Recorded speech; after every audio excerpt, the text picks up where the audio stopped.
Sidang pra-peradilan yang diajukan oleh Sekretaris Jenderal PDI Perjuangan, Hasto Kristianto, saat ini sedang berlangsung di Pengadilan Negeri Jakarta Selatan. Penasihat hukum Hasto berharap agar hakim mengabulkan permohonan mereka untuk membatalkan status tersangka yang ditetapkan oleh Komisi Pemberantasan Korupsi, KPK. Dalam persidangan, KPK telah menyerahkan 153 bukti terkait penetapan Hasto sebagai tersangka, termasuk foto-foto yang menunjukkan Hasto menyerahkan sesuatu kepada Kusnadi di gedung KPK.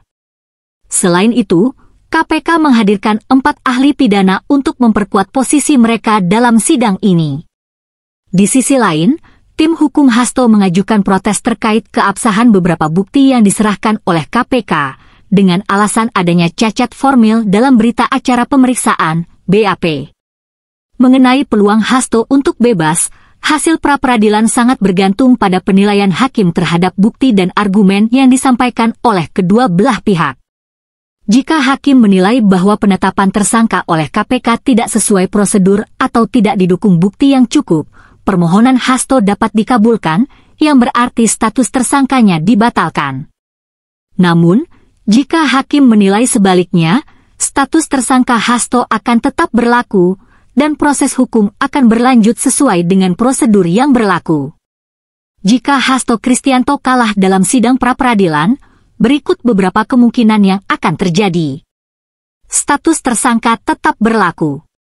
Hakim akan menolak gugatan pra-peradilan, sehingga status tersangka yang ditetapkan oleh KPK terhadap Hasto tetap sah. Proses penyidikan berlanjut. KPK akan melanjutkan penyidikan kasus yang melibatkan Hasto.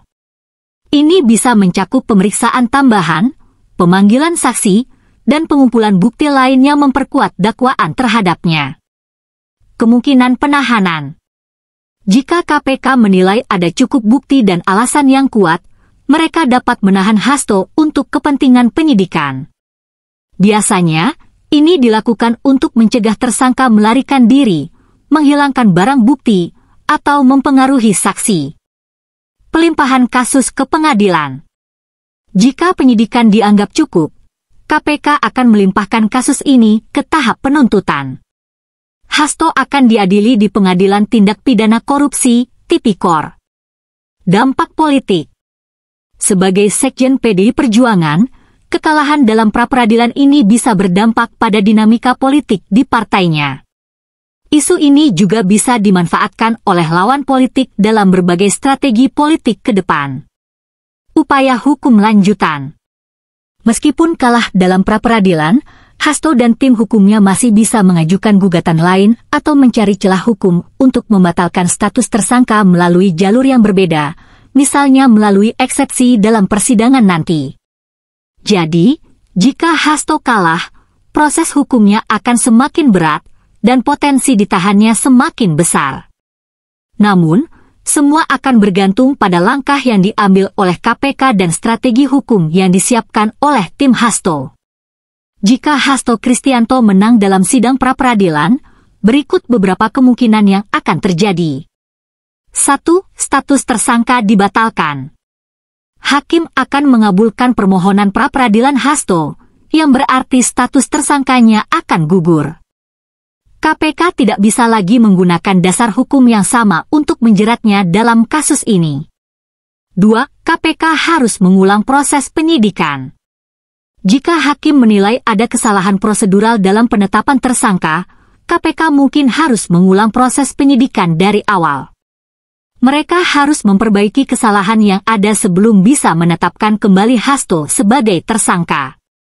3. Hasto tidak bisa ditahan.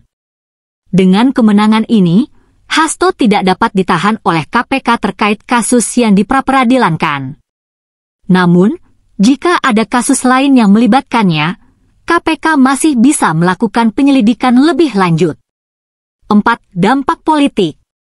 Sebagai Sekjen PDI Perjuangan, kemenangan ini bisa menguatkan posisinya di partai dan menunjukkan bahwa ia menjadi korban kriminalisasi. Hal ini bisa dimanfaatkan oleh partainya untuk menyerang balik KPK atau lawan-lawan politiknya. 5. KPK bisa cari celah hukum lain. Meskipun kalah dalam pra-peradilan, KPK masih bisa mencari celah hukum lain untuk menetapkan Hasto sebagai tersangka, misalnya dengan menggunakan bukti baru atau jalur hukum yang berbeda. Secara keseluruhan, jika Hasto menang, ia akan terbebas dari ancaman hukum dalam kasus ini untuk sementara waktu. Namun, KPK kemungkinan besar tidak akan berhenti begitu saja dan bisa mencari cara lain untuk tetap menjeratnya. Terima kasih sudah nonton, update terus berita-berita terbaru di Buat Makan TV, sampai jumpa.